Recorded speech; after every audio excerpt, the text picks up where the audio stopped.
Oke, bismillahirrahmanirrahim. Assalamualaikum warahmatullahi wabarakatuh. Perkenalkan, nama saya Bayuliano Ledar Habibullah, NRP 5026211098 dari kelas PWeb A. Di sini saya akan menjelaskan hasil dari tugas saya tentang enable disable form. Terlebih dahulu, saya akan memperbesar layoutnya biar bisa lebih mudah dibaca. Oke. Oke, di sini saya membuat satu file HTML yang berisi HTML, JavaScript, dan juga file CSS dari Bootstrap. Di sini saya menginputkan meta dan dengan nama name viewport dan kontennya with device dan initial scale-nya 1. Ini maksudnya adalah untuk mengatur area web yang dapat dilihat oleh pengguna agar lebih fleksibel. Bisa digunakan dilihat di tampilan web maupun tampilan mobile, maka akan menyesuaikan. Kemudian link dari CSS-nya di sini saya ambil dari Bootstrap.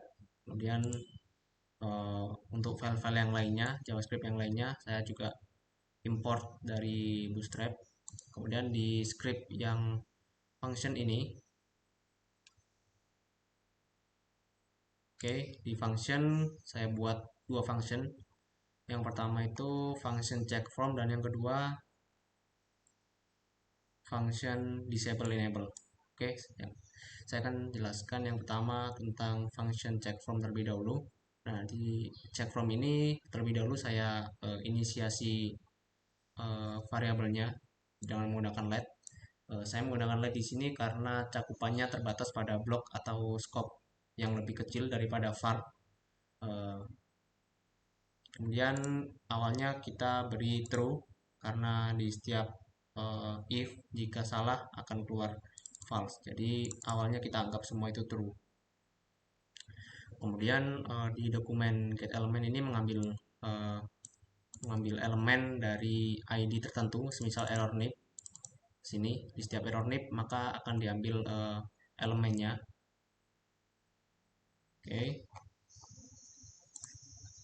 Sama juga dengan NRP dan nama. Kemudian yang pertama kita cek NIP. Nah, cek NIP ini syaratnya yaitu eh, yang pertama NIP-nya itu harus berisi angka, harus diisi, nggak boleh kosong. Kemudian berikutnya NIP-nya tuh harus 10 digit. Oke. Yang pertama kita misalkan di get elemen ID dosen, eh, kita dapatkan dari sini. Nah, dari label input. Kemudian jika nah, isnan terlebih dahulu, di sini saya akan menjelaskan sedikit tentang isnan. Nah, isnan sendiri ini adalah fungsi yang menguji apakah nilai dari parameter expression itu adalah bukan angka. Nah, kalau semisal expression tersebut adalah bukan angka, maka fungsi akan mengembalikan nilai true. Dan begitu juga kebalikannya. Apabila uh, menghasilkan nilai angka, maka akan menghasilkan nilai false. Jadi kita cek dulu yang pertama itu adalah nilai dari angka atau bukannya. Yang pertama kita ambil dari error nib. Oke. Nah, jika bernilai true, maka akan keluar notifikasi seperti ini. NIP harus angka. Kemudian kondisi yang kedua yaitu if NIP NIP.length kurang dari 1. Maksudnya ini adalah panjang dari NIP apabila kurang dari 1 itu berarti tidak diisi ya. Berarti 0 atau kosong ya. Jadi akan ada notifikasi muncul yaitu NIP harus diisi di sini. Oke. Kemudian yang ketiga, kondisi yang ketiga yaitu NIP.length tidak sama dengan 10. Nah, ini jika tidak sama dengan 10 karena syaratnya tadi harus 10, maka akan eh, keluar notifikasi yaitu NIP harus 10 digit. Nah, harus tepat 10, tidak boleh lebih, tidak boleh kurang. Nah, kemudian setelah cek NIP, nah itu yang dipilih jika radio buttonnya itu dosen ya. Nah, jika eh, radio buttonnya yang dipilih adalah di mahasiswa, maka yang enable adalah yang NRP ini. Nanti saya akan jelaskan di bawah yang enable disable-nya untuk radio button. Nah, ini yang pertama sama seperti NIP tadi kurang lebih. NRP-nya harus diisi, harus angka maksudnya. Ini ngecek angka atau bukan. Nah, ini jika eh, bukan angka, maka akan keluar notifikasi seperti ini. NRP harus angka. Oke. Kemudian ada if yang kedua yaitu jika tidak diisi ya atau nrp.length kurang dari 1 sama seperti yang di atas kurang lebih ya. Maka akan keluar NRP harus diisi. Berikutnya juga tentang NRP harus 10 digit ini, harus tepat 10 digit. Oke, berikutnya saya akan jelaskan dikit tentang nama, tentang form nama ya. Kalau di form nama ini nama itu tidak boleh angka ya. Jadi kita buat isnan dot kita buka kurung nama. Oke, kita buat dulu let nama dokumen seperti biasa. Di awal ini juga kita buat let terlebih dahulu. Kita ambil value-nya, kita cek, lalu kita ambil value-nya. Kemudian di if yang pertama atau di kondisi yang pertama itu ketika nama tidak boleh ada angkanya ya, maka akan keluar notifikasi seperti ini. Itu jika diisi angka.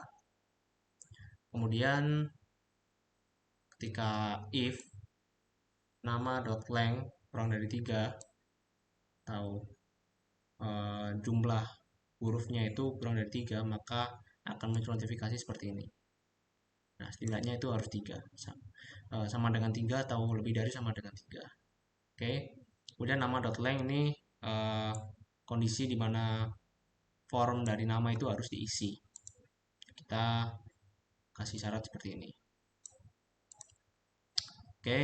Nah, jika yang tadi itu adalah cek di bagian NRP dan NIP, ini adalah di bagian disable dan enable-nya, yaitu pada radio button-nya. Nah, kita seperti biasa, dokumen get element by ID dulu, mengambil elemen setiap ID. Ini di error nama. Nah, di sini ya, di error nama ini. Nanti menyambungnya akan sesuai dengan di file HTML-nya. Karena ini masih di file di file script-nya, yaitu di JavaScript yang menyatu dengan HTML. Kita deklarasikan terlebih dahulu satu persatu. Kemudian ada var nib. Ini kita ambil elemen dari ID nib, yaitu di bawah ini nib. Nah, ini ya. Nib. Kemudian NRP juga seperti kurang lebih sama ya. Nah, di sini NRP. Oke. Tadi sampai mana? Nah, oke, setelah dideklarasikan semua, kita ambil suatu kondisi. Nah, dimana ketika elemen ID dosen dicek atau dipilih, maka NIP disable itu false. Jadi di form NIP itu dapat diisi. Nah, sedangkan di form NRP itu true, maka tidak dapat diisi atau di disable ya. Kemudian kondisi kebalikannya juga sama ya, tinggal dibalik. NIP disable true, NRP disable itu false, kebalikannya seperti tadi. Nah, di scriptnya ini sudah cukup ya. Kemudian seperti biasa kita buat file HTML-nya. Oke, kita buat div class container terlebih dahulu. Oke, nah di sini kita buat formnya ya. Nah, di sini kita buat class custom control, custom radio, dan custom control inline. Oke. Seperti biasa, kita masukkan tipenya, karena tipenya tadi radio ya. Karena di tugasnya harus membuat radio, bukan checkbox. Jadi kita buat radio, custom control, ID-nya itu kita namai dosen, yang akan terhubung yang akan menjadi apa namanya, diibaratkan seperti alamat ya. Ketika dipanggil, nanti akan menuju ke sini. Nah, ini akan memanggil lagi dosen. Nah, di sini ya. Maka akan terhubung di sini. Kita buat fungsinya disable enable seperti tadi ya. Nah, ketika dipanggil fungsinya maka akan menjalankan fungsi yang ini. Oke. Kemudian kita beri label dosen di radio buttonnya. Dan sama seperti yang tadi. Nah, ini bedanya itu di mahasiswanya ya, ID-nya mahasiswa, label mahasiswa ini. Oke, bedanya seperti itu. Kalau lebih sama karena fungsinya jadi satu. Jadi disable enable cukup jadi satu. Kemudian di formnya, di bagian form kita menggunakan metode get. Nah, metode get ini saya gunakan untuk menampilkan data atau nilai pada URL, kemudian akan ditampung oleh action. Nah, kelebihannya ini atau penggunaan dari get ini untuk data yang sifatnya tidak rahasia atau umum. Nah, untuk data yang bersifat rahasia, kita biasa gunakan post. Kita gunakan post untuk data yang lebih rahasia dan yang relatif lebih besar datanya. Di sini saya gunakan metode get dan ketika di action atau di klik simpan atau selanjutnya maka akan menuju link ini myTS. Oke. Nah, on submit kita return check formnya terlebih dahulu. Check form tadi fungsinya ini. Nah, ini ya. Langsung check form. Oke, kemudian kita buat formnya seperti biasa ya. Kita butuhkan apa? Oke, kita buat labelnya dulu, div-nya terlebih dahulu buat membatasi ya sebagai blok dari sebuah. Oke, di sini kita beri label yaitu NIP karena kita menginputkan NIP atau NRP ya tergantung dari radio buttonnya. Kita masukkan tipenya yaitu text, ID-nya kita beri NIP, nanti akan dipanggil di bagian atas ini. Nah, di sini NIP. Jadi akan saling terhubung. Kita placeholder-nya itu masukkan 10 digit, nanti akan keluar di bagian dalam dari kotaknya gitu ya. Kotak input. Kemudian warna untuk notifikasi di setiap ada kesalahan atau error maka akan keluar tulisan dengan stylenya itu warna merah. Oke, sama seperti yang tadi, NRP juga sama, bedanya cuma di ID-nya. Oke, kemudian selanjutnya nama. Kalau di nama ini tetap menggunakan teks, ID nama, placeholder, dan kelasnya juga font control. Jadi kurang lebih sama. Ini juga alertnya atau notifikasinya keluar yang jika error nanti juga sama. Oke. Kemudian kita buat button tipenya itu submit. Kelasnya kita buat dari kelas dari bootstrap dan kita kasih nama simpan. Oke.